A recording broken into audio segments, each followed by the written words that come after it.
जिल्ह्यातील दिव्यांग शाळांच्या तक्रारी 8 दिवसात निकाली काढणार असल्याची ग्वाही दिव्यांग आयुक्त सत्यजित बडे यांनी दिली। सोलापूर जिल्ह्यातील विविध तालुक्यांमध्ये कार्यरत असलेल्या दिव्यांग संस्थांबाबत प्राप्त झालेल्या तक्रारींची सखोल चौकशी करून संबंधित शाळा आणि संस्थांची पडताळणी करण्यात येईल। केवळ कागदोपत्री अस्तित्वात असलेल्या संस्थांविरोधात कारवाई करत 8 दिवसांच्या आत निर्णय घेतला जाईल असा इशारा दिव्यांग आयुक्त सत्यजित बडे यांनी दिला।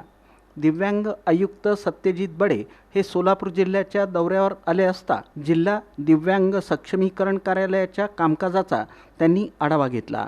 त्यानंतर प्रसारमाध्यमांशी संवाद साधताना त्यांनी ही माहिती दिली। जिल्हा परिषदेच्या यशवंतराव चव्हाण सभागृहात दिव्यांग सक्षमीकरण आढावा बैठक आयोजित करण्यात आली होती। बैठकीत जिल्ह्यातील विविध विशेष शाळा, कार्यशाळा, मतिमंद बालगृह तसंच दिव्यांग क्षेत्रात कार्यरत संस्थांच्या कामकाजाचा आढावा घेण्यात आला।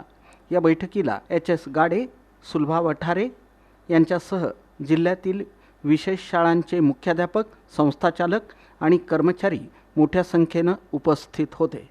जर पटसंख्या जर वाढली नाही तर मग आपण म्हणता तसं काही शिक्षक अतिरिक्त ठरतात, त्यांना बाहेर जावं लागतं किंवा मग शाळा बंद करावी लागते।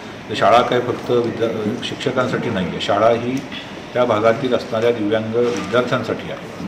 त्यांना शिक्षणाच्या मुख्य प्रवाहात आणणं हा पण शाळा स्थापण्यामागचा मुख्य हेतू आहे। तो हेतू मुख्य म्हणजे केंद्रस्थानी ठेवून या सर्व मंडळींनी त्याच्यामध्ये काम करणं अपेक्षित आहे। ही सूचना एक मुख्यपण दिली। त्याच्या संदर्भात ज्या काही अडीअडचणी होत्या किंवा नियोजन काय आहे त्याच्याबद्दल साधक बाधक चर्चा झाली।